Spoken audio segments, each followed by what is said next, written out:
Nah, Assalamualaikum Ustaz. Apakah boleh mengikuti ajaran sahabat sedangkan Nabi SAW tidak melaksanakannya? Apakah boleh melakukan ajaran sahabat sedangkan Nabi tidak melakukannya? Ini kayaknya pertanyaan kurang tepat. Apa ini maksud dengan ajaran sahabat? Mungkin maksudnya di sini bagaimana menyikapi syubhat sebagian ahlul bidah yang membawa dalil-dalil yang di situ dia menyatakan bahwa bid'ah itu boleh selama hasanah. Buktinya ada beberapa ibadah para sahabat melakukannya sedangkan Nabi belum mengajarkannya. Betul kan? Ini maksudnya. Apa contoh? Banyak katanya. Apa diantaranya? Nabi nggak pernah salat tahajud, nggak pernah salat tahiyatul masjid.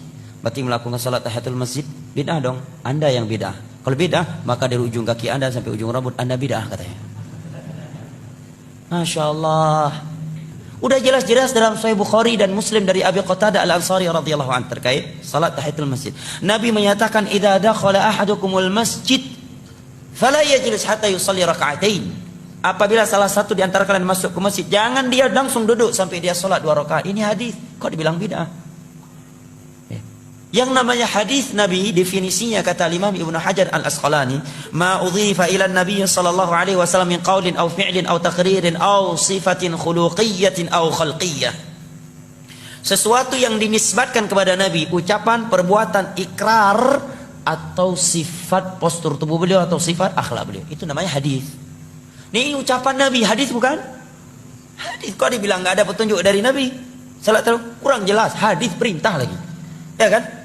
Ada yang mengatakan ada seorang sahabat dalam safar yang ketika beliau salat selalu diakhiri dengan beliau mengakhirkan rakaat salat tersebut dengan surat Qul huwallahu ahad al-Ikhlas dalam sebuah medan perang.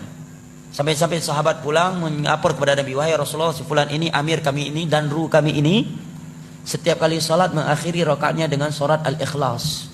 Maka Nabi memanggil dia, apa sebab kamu melakukannya? Sahabat ini pun menjawab, karena saya cinta kepada surat Al-Ikhlas, karena surat Al-Ikhlas mengandung nama-nama Allah Subhanahu wa taala dan sifatnya.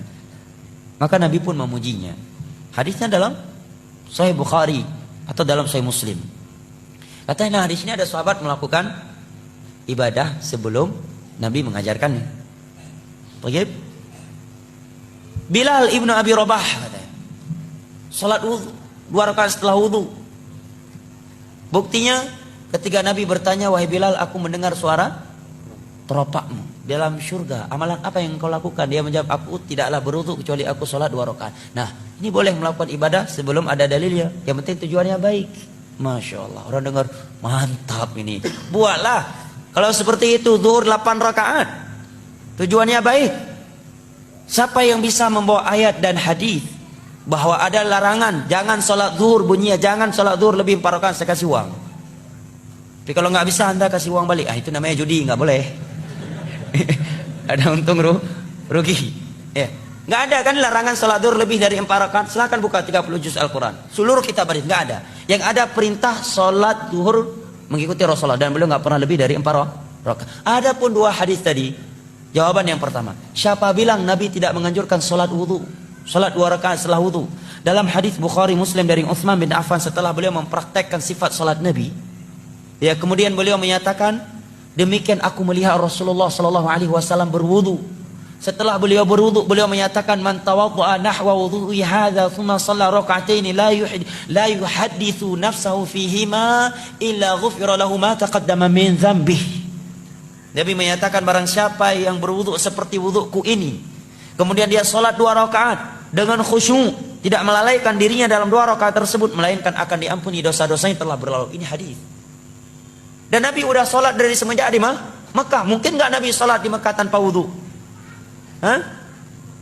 Subhanallah. Itulah kalau sudah hawa nafsu yang bermain, jamaah. Jawaban berikutnya, ikrar dari Nabi. Dan ikrar bagian dari hadis. Dan itu di masa wahyu.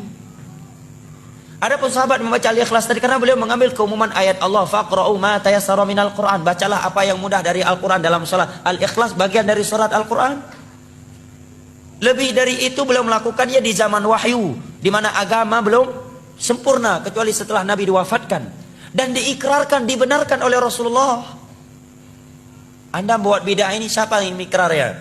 Anda sahabat? Bukan. Zaman wahyu? Bukan. Yang mengikrarnya siapa? Rasulullah? Bukan. Abu Nawas? Iya. Ya kan? Ada juga yang mencari dalil untuk membolehkan bid'ah. Tuh, Umar menyatakan nikmatul bid'atu hadhihi. Masya Allah, ilmiahnya dengan tanda kutip. Sebaik-baik bid'ah, senikmat-nikmat bid'ah adalah ini. Tatkala salat tarawih di masa beliau dikerjakan berjamaah. Jawaban kita, itu Umar. Pertama kita jawab, biar lebih telak lagi. Itu Umar, Anda Umar. Anda Umar, tapi Umar akhir zaman. Satu. Kedua, Umar termasuk khulafa ar-rasyidin yang ada perintah dari Nabi untuk mengikuti sunnah mereka. Tiga, apakah yang dikatakan oleh Umar itu sama sekali tidak ada di masa Nabi? Ada. Nabi sholat 3 malam berturut-turut tarawih berjamaah. Kemudian beliau berhenti. Beliau berhenti melakukannya karena khawatir akan diwajibkan kepada umat ini. Sekarang maulid, ada Umar katakan maulid nikmatul bidah hadhihi, sebaik-baik bidah adalah ini. Ada Nabi dan para sahabat di masa itu melakukan maulid walaupun cuma 2-3 kali, kemudian setelah itu kita kerjakan setiap tahun? Nggak ada. Jauh sekali kiasnya. Jelas ya? Kemudian ada yang bawa dalil juga lah, Utsman bin Affan itu mengumpulkan Al-Quran 30 juz, masa Nabi kan belum ada. Berarti nggak mesti setiap bidah yang nggak ada di masa Nabi kalau kita lakukan bidah katanya. Jawabannya itu Utsman Pak, Anda Utsman bukan, walaupun nama bapak Utsman tapi Utsman akhir zaman. Kedua, Utsman khulafa ar-rasyidun yang ada perintah khusus dari Nabi untuk mengikuti sunnah mereka. Ketiga, perbuatan Utsman tersebut disaksikan oleh seluruh para sahabat Nabi dan seluruh kaum muslimin di masa itu dan tidak ada yang mengingkarinya, semuanya sepakat. Itulah yang disebut dengan al-ijma' al-muntabit al-qat'i, yang wajib diikuti dan tidak boleh diselisihi. Bidah yang Anda lakukan ini ijma' enggak? Jangankan tingkat internasional, tingkat daerah aja enggak ijma'. Ya kan? Ya, jangankan tingkat internasional, tingkat daerah aja, tingkat kecamatan enggak ijma'. Gimana mau diikuti?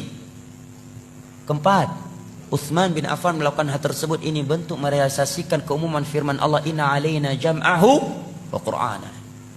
Memang di masa Nabi sudah ada pengumpulan Al-Quran. Boleh mencontohi itu, hanya saya pengumpulan Al-Quran di masa Nabi tidak sempurna 30 juz dalam sebuah mushaf.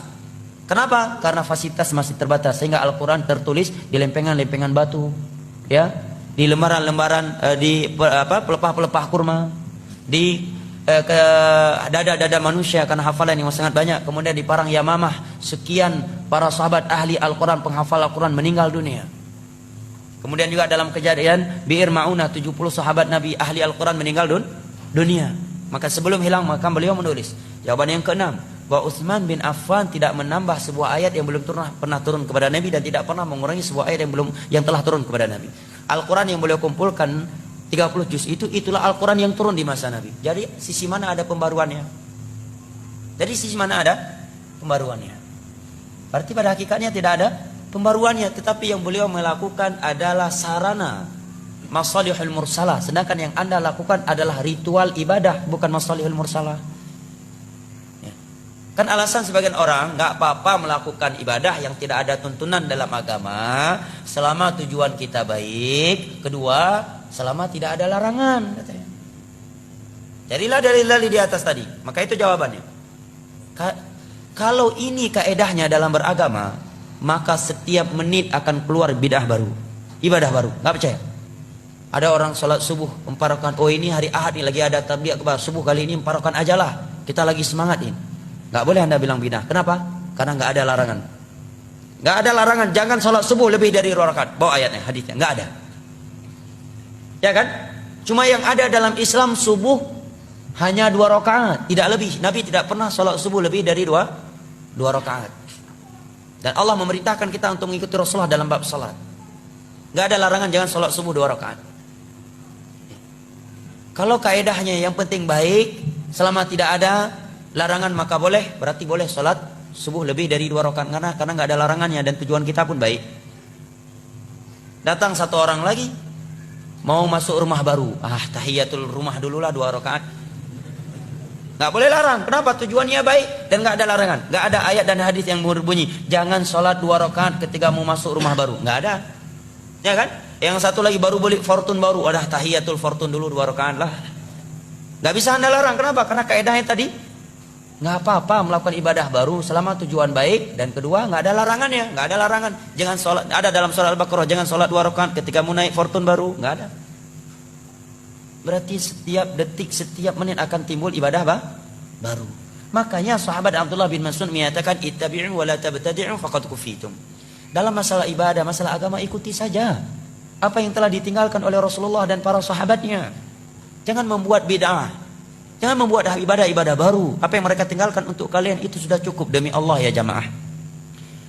Demi Allah, kalau kita jujur beragama, apa yang sudah ada dalam agama ini demi Allah tidak mampu kita melakukan secara keseluruhan, secara totalitas. Yang sudah ada saja kita tidak mampu melaksanakannya secara sempurna, untuk apa melakukan sesuatu yang tidak ada, yang tidak dianjurkan. Sekarang sebagai contoh zikir, setelah sholat 5 waktu saja sekarang terkadang kita sering lupa zikir, ya kan? Menjelang tidur, zikir menjelang tidur tidak kalah panjangnya dengan zikir setelah sholat 5 waktu. Mendengarkan suara ayam di pertigaan akhir malam, ada zikirnya. Bangun dengan anjing, ada zikirnya. Bangun tidur, ada zikirnya. Mau masuk WC, ada zikirnya. Keluar WC, ada zikirnya. Ingin mensutuk, ingin melakukan hubungan pasangan suami istri dengan istri, ada zikir khusus. Melihat buah-buahan telah matang, ada zikir khusus. Datang angin, topan, dan semisal dengannya, ada zikir khusus. Suara petir, ada zikir khusus. Sekian zikir. Ini saja 24 jam ini penuh dengan ibadah zikir. Itu saja udah nggak mampu kita lakukan. Itu apa mengada-adakan yang tidak ada.